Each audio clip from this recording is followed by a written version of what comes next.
एक ब्राह्मण को कई वर्षों बाद पुत्र रत्न की प्राप्ति हुई। पुत्र के जन्म से घर में आनंद का वातावरण था, पर दुर्भाग्यवश कुछ वर्षों बाद बालक की मृत्यु हो गई। ब्राह्मण बेटे का शव लेकर श्मशान पहुंचा।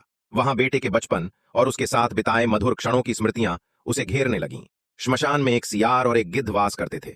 उन्होंने तय किया था कि दिन में सियार मांस नहीं खाएगा और रात में गिद्ध नहीं। सियार को भय हुआ कि यदि ब्राह्मण दिन में चला गया तो गिद्ध बालक का मांस खा जाएगा। उसने सोचा ब्राह्मण को यथासंभव देर तक रोका जाए। उधर गिद्ध ने भी योजना बनाई और ब्राह्मण के पास जाकर वैराग्य की बातें करने लगा। उसने कहा कि मोह ही दुख का मूल है, मृत्यु निश्चित है, शोक व्यर्थ है, अब लौट जाइए, संध्या हो रही है और श्मशान रात में अशुभ होता है। ब्राह्मण के साथ आए लोग गिद्ध की बातों से सहमत हुए और ब्राह्मण को समझाने लगे कि बालक के जीवित होने की कोई संभावना नहीं है। सियार ये सब देख रहा था।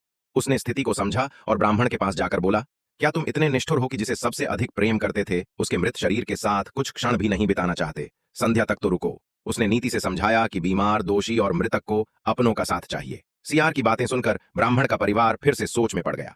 उन्होंने निर्णय लिया कि अभी लौटना उचित नहीं होगा। गिद्ध को अब चिंता हुई और उसने कहा, मेरी 100 वर्षों की उम्र में मैंने कभी मृतक को जीवित होते नहीं देखा। अब अंतिम क्रियाएं शुरू करो। सियार बोला, जब तक सूर्य आकाश में है चमत्कार संभव है, रात्रि में आसुरी शक्तियां सक्रिय हो जाती हैं। थोड़ी प्रतीक्षा और कर लो। ब्राह्मण परिवार दोनों के मतभेदों में उलझ गया। ब्राह्मण ने बेटे को गोद में उठाया और फूट फूट कर रोने लगा। उसी समय महादेव और माता पार्वती वहां प्रकट हुए। पार्वती ने उस दुखी परिवार को देखा और महादेव से विनती की कि बालक को जीवन दान दें। महादेव ने बालक को 100 वर्षों का जीवन प्रदान कर दिया।